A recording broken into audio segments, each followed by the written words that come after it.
Excellent. So I would like to start, and thank you for those who joined on time. Those who don't know me, my name is Xagit Mlul. I'm an organizational psychologist, and I have extensive and diverse experience from both global corporates and scale-up AI and tech companies. My experience spans from HR executive roles, leading strategy and execution, shaping cultures and building excellent teams, to business experience in supporting startup growth, developing internal innovation, and leading operations to business success.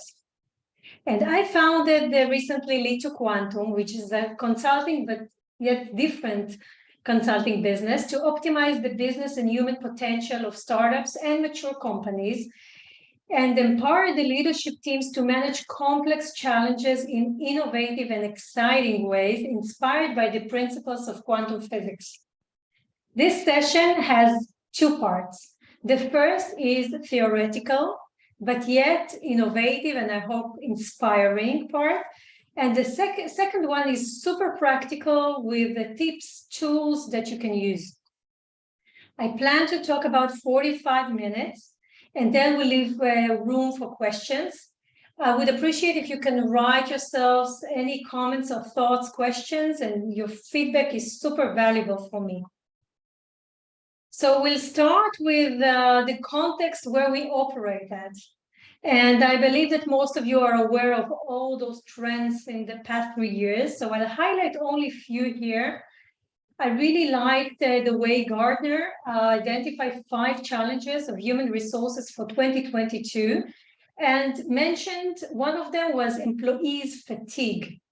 And I think that it resonates well with the quiet resignation that we experience. I think that 1 year after COVID, everyone felt lower energy, and that was the first sign that something has changed. I would like to also mention the American psychologist, Professor Adam Grant, who spoke about the great rethink.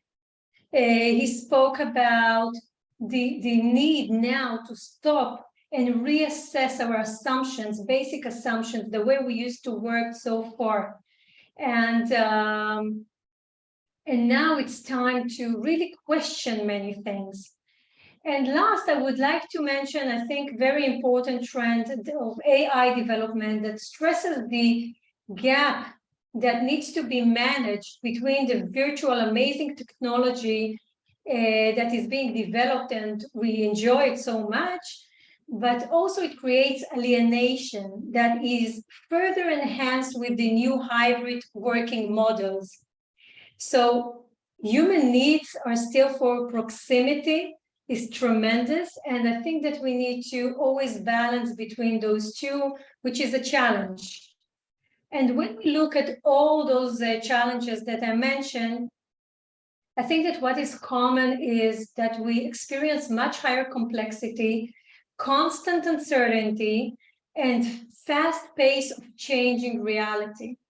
We not only live in an imbalanced world, but also a quantum world.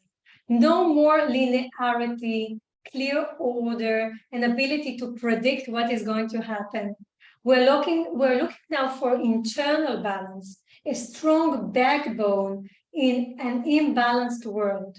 We're looking to accept and even embrace this reality rather than resist and sometimes get stuck because of that.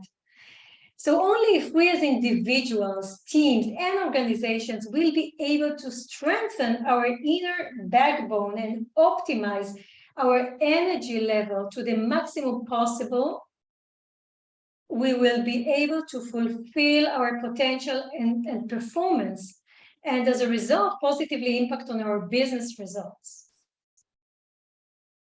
So, I've been hearing most from lots of organizations I've recently met with. I've been hearing about different challenges, but when I group all those, I would like to share with you, two that I think most are painful. The first one is that we don't move fast enough. as leaders, especially now that we're short in budget and we waste too much time on heavy processes, traditional processes, and back-to-back meetings, instead of investing in management and promoting our products. So first of all, we do not move fast enough. Secondly, we're fighting for talents, and their engagement and retention is really tiring because we need their knowledge and we need them for the long run. And we do a lot. It's not that we're not doing a lot for them. So why doesn't it work as we expect? And I think that those challenges can be measured, but have to be approached differently. Those are only few examples of, the things that we can measure, but I would like to focus on the last one. We can measure our level of energy and ensure it's optimized. I will show you how to do that shortly. The level of energy will actually dictate if you are efficient, engaged, move fast enough, and focus on the right thing. So to understand what are the alternatives to what we're used to, we need to understand what is the approach that brought us so far. Science has always been the foundations that the rest of the domains learned from and copied. So we start with the classical mechanics, classical physics. Traditional physics perceived the world as a highly oiled machine that applied physics and mathematical laws. Everything is possible for understanding, calculating, explaining, and even predicting. When the atom was found in the 5th century BC, the scientists were thrilled. That was the victory for physics. Here we found the basic stone of torment. We actually found the basic foundation on which everything has been built. It's interesting because the basic of the conception were that everything is separated. The world is made out of particles. Yes, there are some waves, but mostly they are particles. And then the question is, what is our part in this world as human beings? According to the classic mechanics, we are also made of particles, atoms, and we are external to the phenomena. We observe the material, we are external to it. We use our senses to observe the world, analyze and understand it. And if we apply the right equations, we can even predict the results. So now I'm sure that you are thinking, yeah, but that's not the case anymore, isn't it? And traditional organizations, same as traditional physics, they're very structured and hierarchical, and the roles and responsibilities should be very clear, divided as much as possible. They're clear. The processes should be, divided and clear as much as possible. That absolutely gives us as leadership team a sense of control. I would say not necessarily the ability to control everything, but for sure, a nice feeling of control. The organizational point of view is highly individual-based. Although this is not what we declare, isn't it? We talk about collaborations and dependencies, and we encourage that really, truly. But think about the performance evaluation and goal-setting processes. They are individual-based. Okay, and when they are individual-based and the KPIs are individual mostly, what kind of behavior does it encourage? Usually competition and ego games, right? If you and I are under the same manager, even if we work together well, I'd like my manager to know that I'm a little bit better than you are. And so it is that the modern Western society is talking about individualism, and that might lead to a feeling that we as human beings are at the end of the road alone. When I'm an individual in traditional organization and sometimes work, remotely, hybrid, I tell myself, it's not a big deal to live to another organization and maximize my individual gains. So, quantum mechanics that has been developed in the last 100 years answered questions that the classic physics cannot answer. It doesn't replace the classical physics, but it answers much more complex questions. With the described approach of the classical world, we cannot run fast enough and we cannot win. Our business will never be optimized as it can be. So guys, we need, new organizing principles. And today we take great inspiration from the quantum world. So what is the quantum world? I think that no one really knows. It's a mysterious, amazing world. And even those who receive Nobel Prizes got it due to certain experiments that they investigated and researched. So today we'll only touch a few concepts in a nutshell. So let's start with a nice illustration, a nice video, a few minutes that will show you what quantum physics is in a nutshell.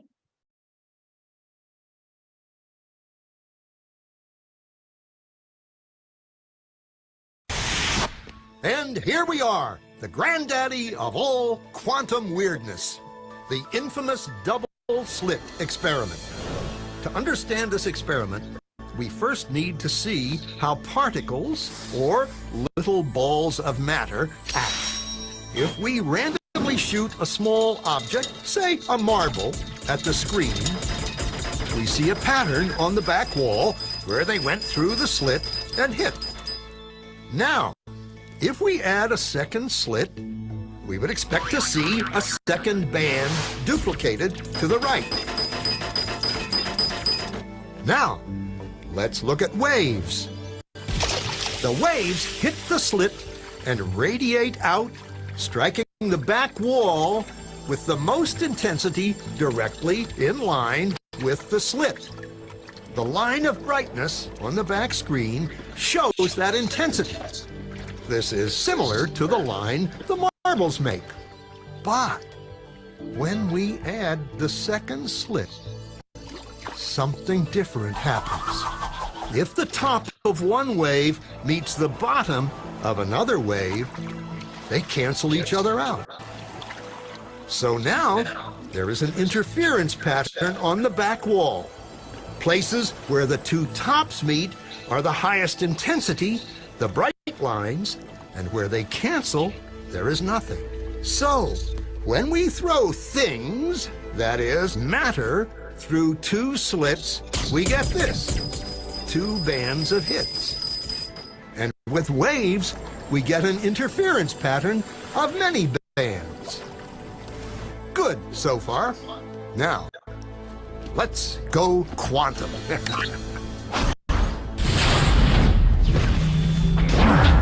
An electron is a tiny, tiny bit of matter, like a tiny marble.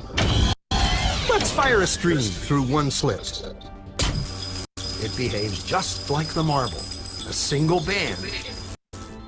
So, if we shoot these tiny bits through two slits, we should get, like the marbles, two bands. What? An interference pattern. We fired electrons, tiny bits of matter through.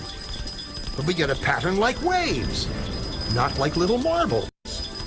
How? How could pieces of matter create an interference pattern like a wave? It doesn't make sense. But physicists are clever. They thought, maybe those little balls are bouncing off each other and creating that pattern. So they decide to shoot electrons through one at a time. There is no way they could interfere with each other. But after an hour of this, the same interference pattern is seen to emerge. The conclusion is inescapable. The single electron leaves as a particle, becomes a wave of potentials, goes through both slits, and interferes with itself. to hit the wall like a particle. But mathematically, it's even stranger. It goes through both slits and it goes through neither. And it goes through just one and it goes through just the other. All of these possibilities are in superposition with each other. But physicists were completely baffled by this. So they decided to peek and see which slit it actually goes through. They put a measuring device by one slit to see which one it went through and let it fly. But the quantum world is far more mysterious than they could have imagined. When they observed, the electron went back to behaving like a little marble. It produced a pattern of two bands, not an interference pattern of many. The very act of measuring or observing which slit it went through meant it only went through one, not both. The electron decided to act differently, as though it was aware it was being watched. And it was here that physicists stepped forever into the strange, never world of quantum events. What is matter? Marbles or waves? And waves of what? And what does an observer have to do with any of this? The observer collapsed the wave function simply by observing. Wow. Isn't that mind-blowing?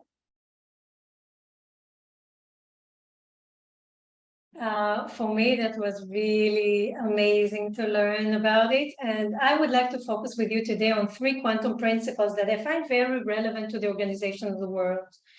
The first one is that we live in a world of possibilities which we determine. The essence of quantum physics is the physics of possibilities and tendencies, not certainty. Exactly the way our world looks like today. Heisenberg, one of the quantum scientists, said that atoms are not things, they are only tendencies. When our consciousness is not choosing, not measuring, not watching, the quantum object behaves like a wave of possibilities. When our consciousness observes, the wave collapses and becomes an object of conscious experience. So unlike the classic physics, not an atom is the basic foundation of our existence, but our consciousness.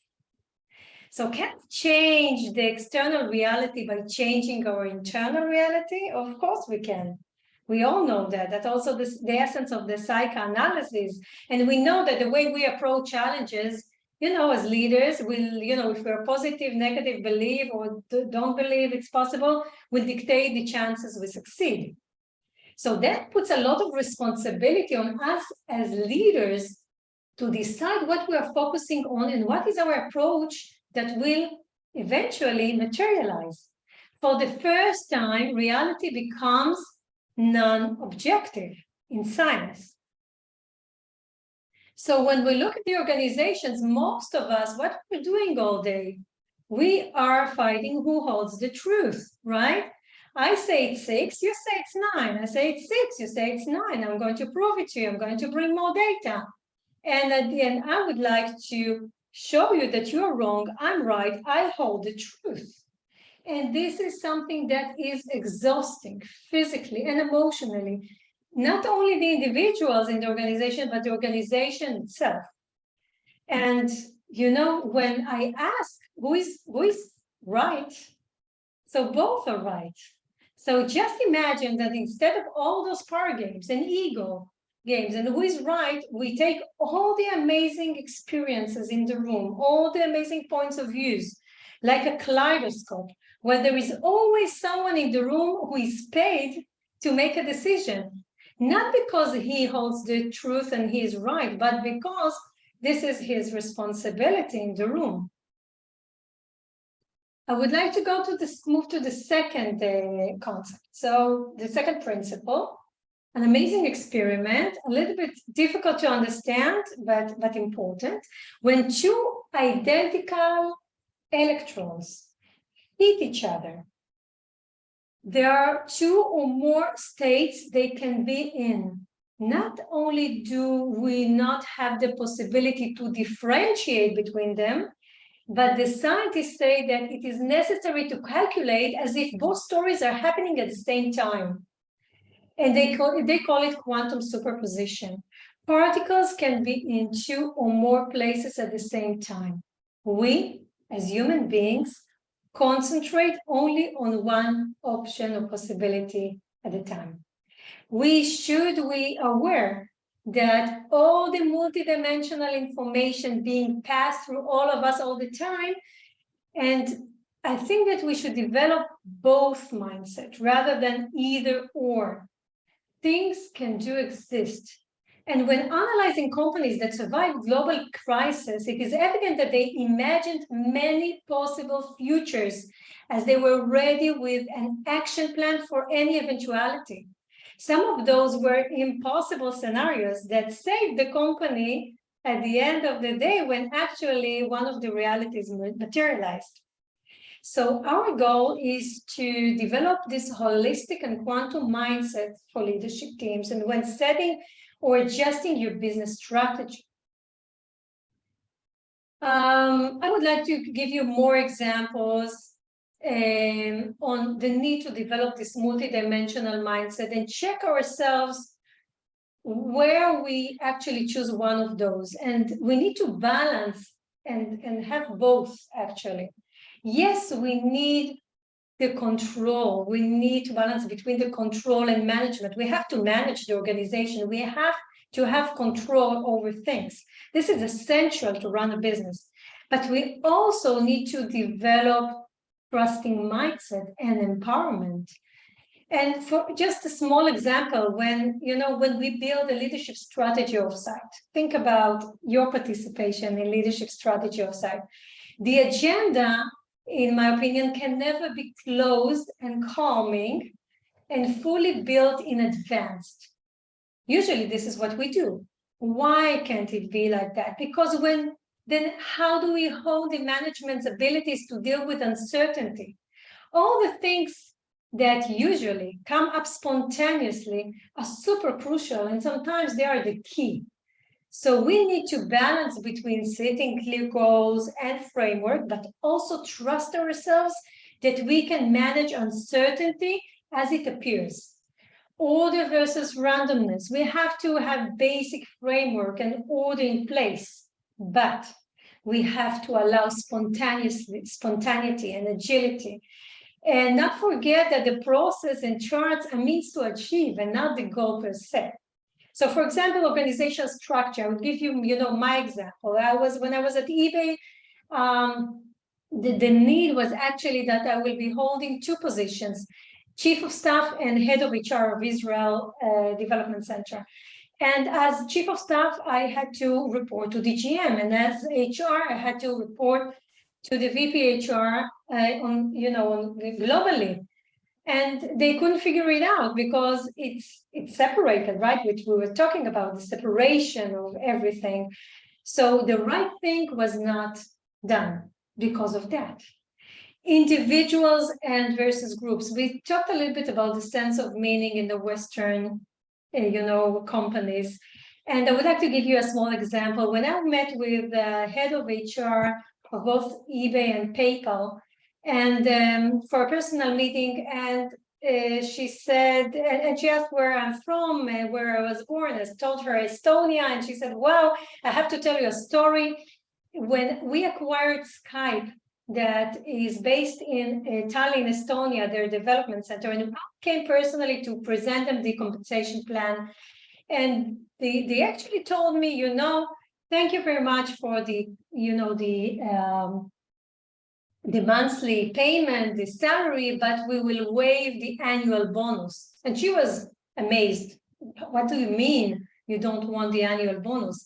And they said, the reason that we actually succeeded and made it is because we work so well as a team. We don't want anything that will encourage internal competition between us. So thank you very much. That's an amazing story in my view.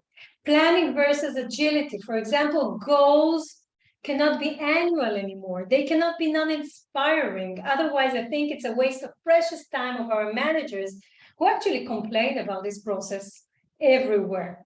So to be clear, goals should be set out of passion and not the opposite.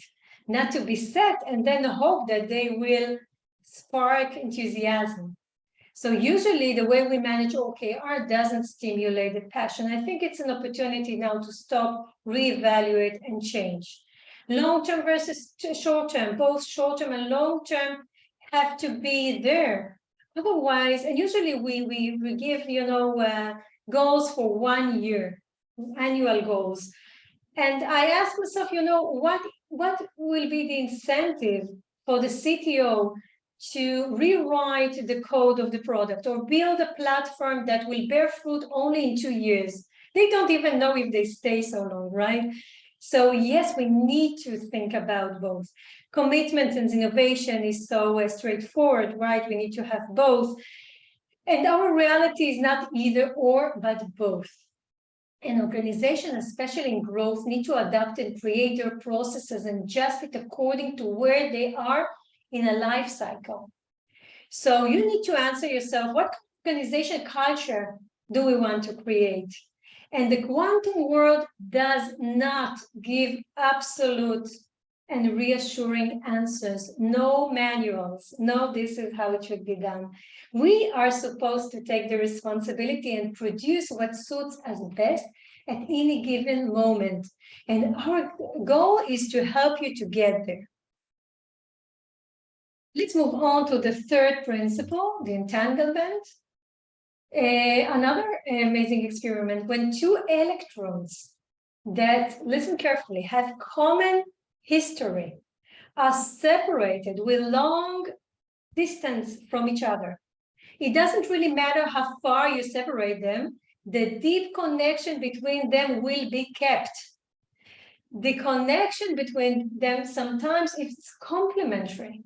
The experiments show that the information between one electron to another is being transferred, and they react to the experiment as if they were one. There is a true correlation between them, and they are deeply connected. And I think it's trivial to us, and you would all agree, that we all are social animals. We find our meaning through connections. I think that today many of us don't leverage in organizations this mindset enough to achieve higher commitment. The new working models even, isolates us even more and decreases the sense of meaning and belonging. And this has to be managed with awareness and proper tools. I don't know if you saw the series on Netflix about this amazing Wood Wide Web. When you go to the forest, you see separated trees. This is what we see as human beings. But beneath every forest lies a web of millions of organisms passing information. And if one tree is ill, they are healing it by passing the right, resources for them. And this is unseen to us. And in organization, I think that today we know that what happens, in fact, in organizational network between the individuals, the informal network, is much stronger than any chart we draft on the executive level. And when we separate everything, we work on a particle level, either or. And we miss the amazing opportunity that lies in a wave function. So how do we take all these quantum ideas and make your organization much lighter, faster, move the energy to the right direction, and build the right processes and culture that will drive your success? It's a good question, isn't it? So we actually, if you can look at this chart, we actually, we grouped those two big challenges, right? The business, productivity, and moving fast, and at the same time, retain talents and knowledge. So yes, we need to adjust our internal processes to ensure they are effective. We run fast enough. It's a must, but it's not enough.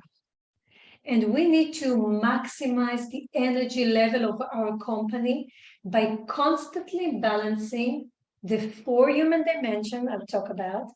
We were taught that, again, we need to choose between 2 options that we need all the time to prioritize. Either we are productive and goal-oriented and delivery-oriented, or we are caring and nurturing. These are dialectic tension that usually we need to hold, but the energy level model captures both, because when you have high energy, you can do 4 times more because you have the inner unlimited spring of energy and passion that you can leverage.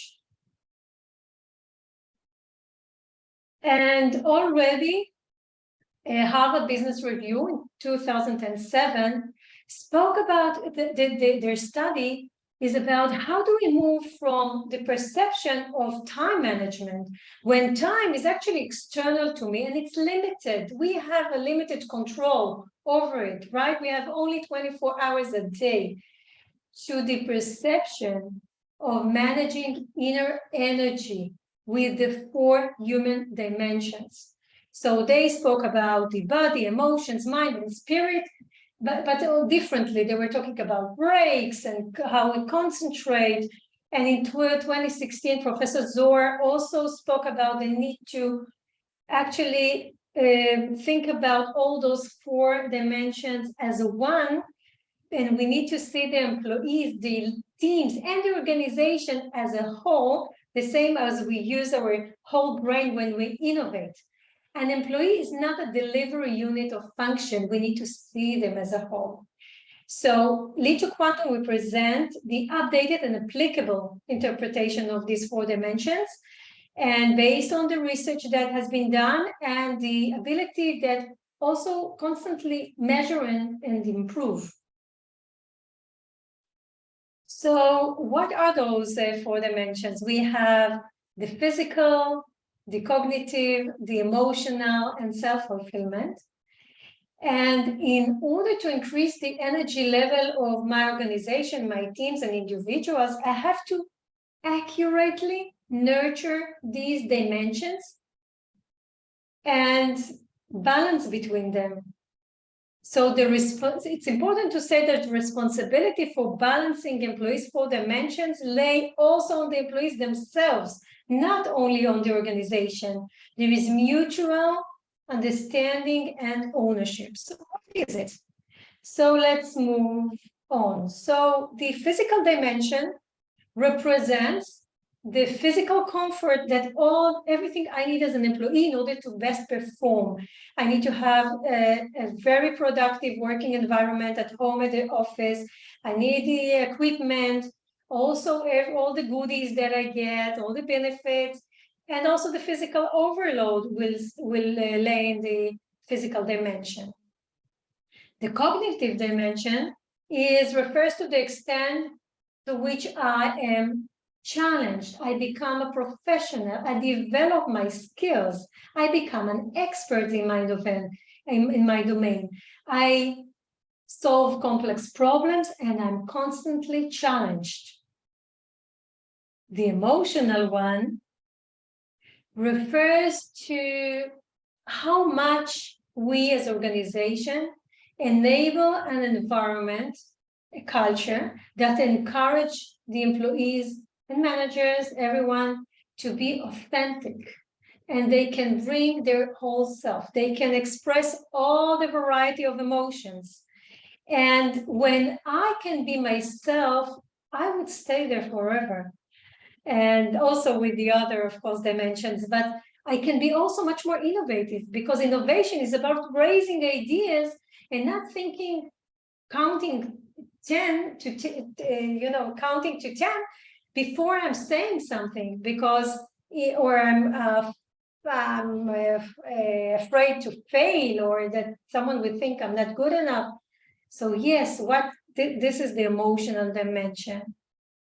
And the self-fulfillment dimension refers to the sense of meaning, that I feel that what I'm doing in the organization doesn't matter what it is. I feel meaningful. I feel that I'm at my brilliance, and my values are in line with the culture and the company. So this is an illustration. Dr. Yael Ben David, a senior faculty member of Reichman University in Israel, and I developed a tool in which you can not only implement the concept, but also, if you like to choose, to measure those 4 dimensions and constantly balance and improve. Okay, so for example, you can see here organization. After an amazing party, their physical was 90 out of 100, and the self-fulfillment was only 15. They were not talking about it, not even framing the sense of meaning and values. And you can see that the experience here is unbalanced. In an imbalanced world, I would like to allow everyone, encourage everyone to have a balanced experience in my organization. And after a small intervention, that became more balanced. You see the balanced experience. It's not about being excellent in each one of in each one of the dimensions, but you can now know where you are, and you can improve it constantly. So the new approach can be used in addition or replace both classical engagement surveys, because we don't ask about, tell us about the organization, but the opposite. I am asking about you. I care about you, and that can be aggregated by teams, by units, by the organization. And I would like to ensure that we as an organization create a balanced and high energy environment. And also even think about performance feedback process, because we cover all aspects of performance and expectations in those 4 dimensions. But the conversation is completely different. I don't give you grades. I don't, it's not about that. It's about really a true care about you. I would like to give you, so after you assess your organization, and you would like to make some changes, or give you a few examples, few ideas for a possible intervention plan that you can implement in your organization. And all the concrete tips I'm going to share are from my personal experience throughout the 20 years, both as a business leader and HR executive, but especially from the innovation teams I managed at eBay that overachieved their business goals as the most high-performing teams, became part of global eBay initiatives, and reported 94% of engagement rate with lowest attrition. And I have to admit, in a very shaky, tough, and sometimes unstable environment. So I'm not talking about theory, but real business results that work based on the quantum approach.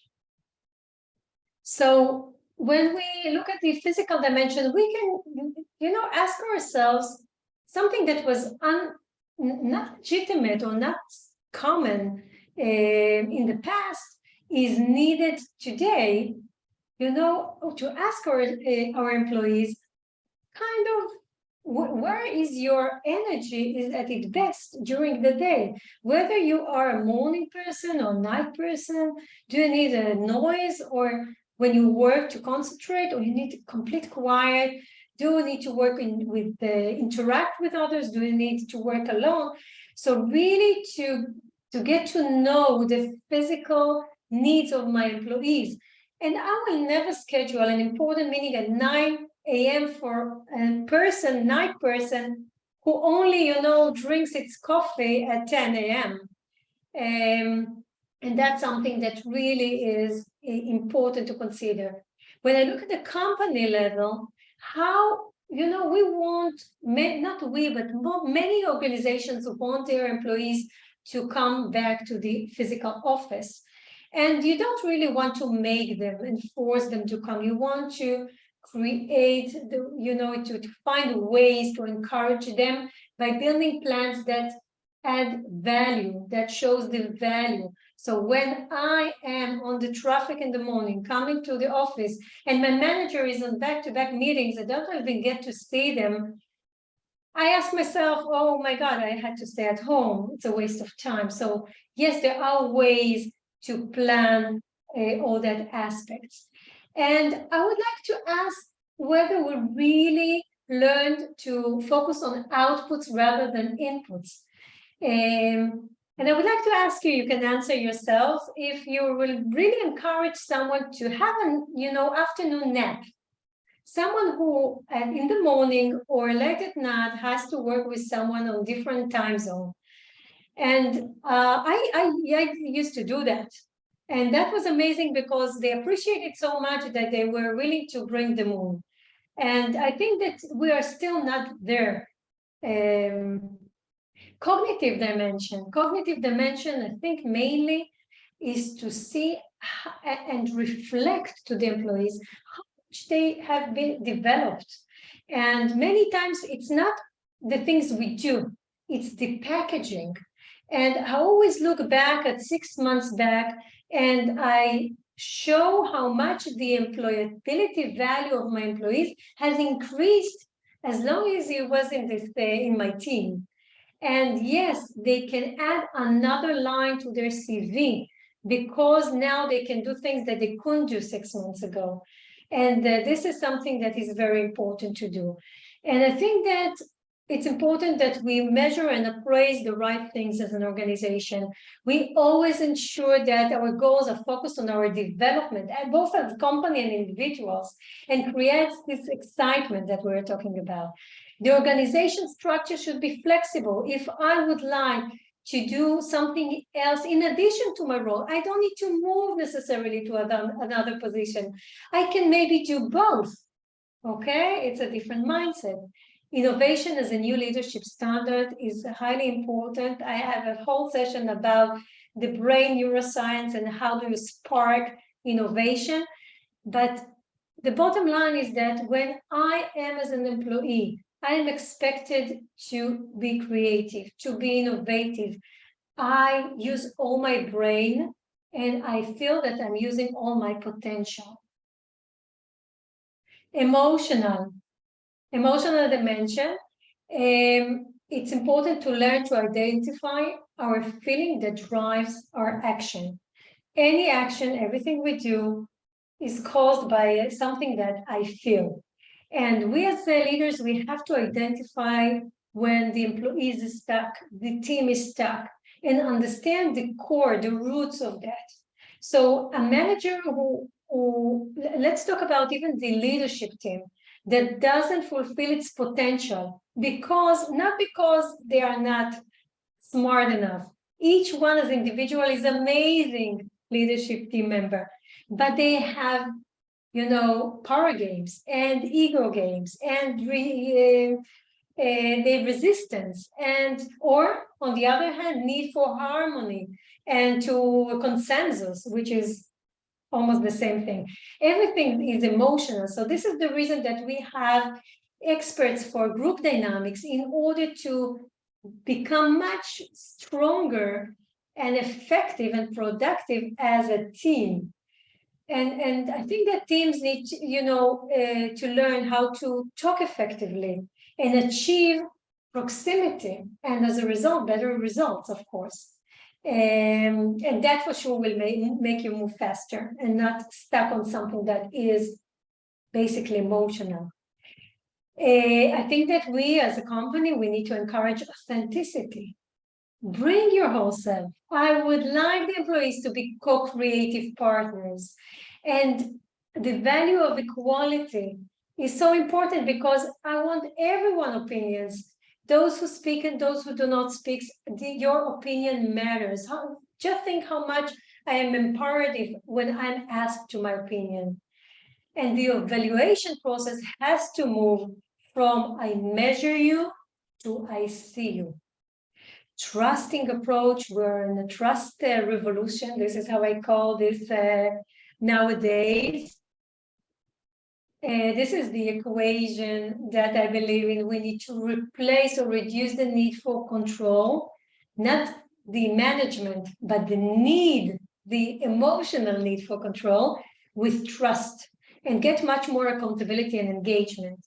When I am controlling my employees, I am giving them tasks. The responsibility is on me. If I forgot something, I'm the one to blame. But if I trust the employees and I empower them to do the task, the responsibility is on them, their accountability, that is one of the biggest problems in organizations, is being increased. Self-fulfillment dimension. What is your brilliance? Have I ever asked my employees? Let's think about what is your, differentiator? What is your passion? Let's focus on that. Gallup studies show that people who know their talents and have the opportunity to use them at work are 6 times as likely to be engaged in their jobs and have 7.8% greater productivity. Okay, that of course increases the sense of meaning. And as a company, yes, what I used to do, I always believed in my team a bit more than they believed in themselves. And I constantly moved them out of the comfort zone. So yes, also leadership teams should work on their self-fulfillment as a team, greater than, combining the individuals. And remember that we are all connected, and meaningful quantum teams is one of the keys. Not only leadership team, but almost any team can have a greater meaning. I would like to say a few words about quantum team. One of the most powerful tools to increase my sense of meaning as an employee, when I work in a team that I share values with and have professional respect for. So we as a team, we get an assignment, something that we're passionate about, and we have the autonomy and the accountability to make decisions, to shape as a team, to define our goals, and of course that will decrease the ego games and create. I need to feel that my meaning is more than myself, that I have a meaning in my team. I love to work with whom I work. And then I will think twice before also I'm leaving this organization. And when we think about those 4 dimensions and the organizational health barometer that I showed you in charts, our recommendation is use this questionnaire every quarter, have very short, focused interventions. It's interesting to see the gap between what the leadership team, how they perceive the team and how the team perceives themselves. Sometimes there is a gap. You don't have to be excellent in anything. You don't have to bring more budget. It's just a matter of moving the focus where we have lower grades, where one of the dimension is lower. So we shift the focus, the attention, the leadership attention, and the employees' attention. So we ensure that all the time we are balanced. It's very important to say that this is especially effective when we don't have extra budget. And of course, we can also do the workshops for managers and employees to learn how to maximize their 4 human dimensions potential.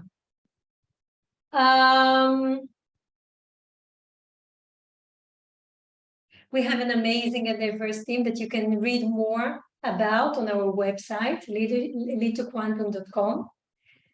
And we hold workshops, strategy, and leadership offsites, inner and cross teams relationship interventions, development and transformation processes, as well as one-on-one coaching and lectures for all leaders levels. All our solutions, it's very important for me to say, include focused intervention, not exhausting, long, and expensive processes. We are customized our solutions to each organization. and we meet you where you are and walk you hand by hand. So, with that, I will stop sharing.